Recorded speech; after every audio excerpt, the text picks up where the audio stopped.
Les technologies immersives estompent la frontière entre le réel et le virtuel. La réalité virtuelle nous plonge dans un monde simulé tandis que la réalité augmentée change notre perception de notre environnement, souvent via l'écran d'un smartphone. Le champ d'application de ces technologies, qui est déjà vaste dans l'architecture ou encore l'éducation, s'étend de plus en plus. Voici le HTC Vive Focus Plus. C'est un casque de réalité virtuelle tout équipé qui est utile pour de nombreuses applications dans la formation et le développement personnel, l'éducation ou les jeux vidéo. Daniel, où sommes-nous?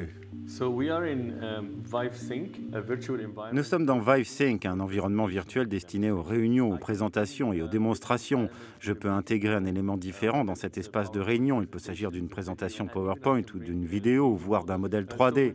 Nous avons vu dans l'ingénierie des personnes qui étaient capables d'amener des équipements lourds et coûteux dans un environnement virtuel où c'est sûr à 100% et où l'on peut tout reconfigurer sans générer des coûts importants.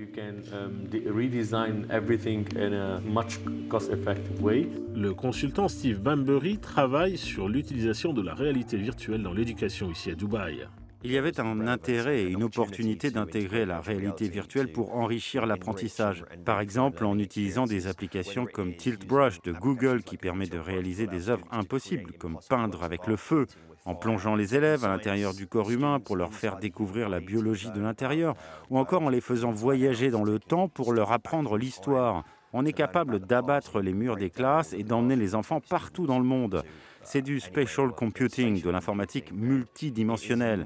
Et c'est une avancée immense de passer des iPads et des écrans tactiles aux casques de réalité virtuelle, au spatial computing et aux technologies immersives. Dans l'architecture, les technologies immersives transforment l'ensemble du processus de la création à la construction. Quand on a commencé à utiliser la réalité virtuelle, on a eu accès à un espace totalement différent pour revoir et valider nos projets. Elle nous permet de voir, percevoir et appréhender les proportions, l'échelle et les formes de nos projets de manière plus performante et plus pratique. On peut changer des matériaux, on peut passer d'une conception de matériaux à une autre instantanément. Et on peut avoir un ressenti des choses et en savoir plus sur le bon éclairage, la bonne texture de lumière.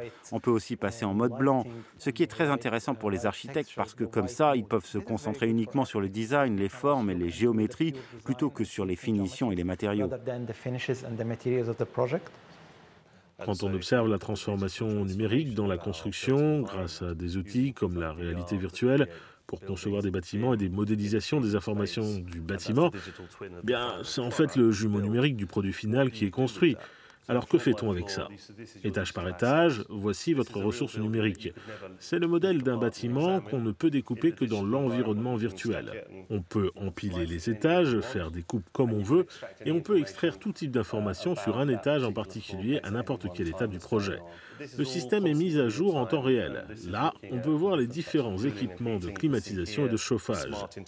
L'intégration intelligente des informations, c'est-à-dire la manière dont on prend les données et dont on alimente le système, est une première étape pour que ces modèles virtuels commencent aussi à jouer un rôle dans la gestion de nos villes, de nos besoins en énergie, en eau, en matière d'infrastructures routières, tous les besoins que nous avons et que nous tenons pour acquis au quotidien.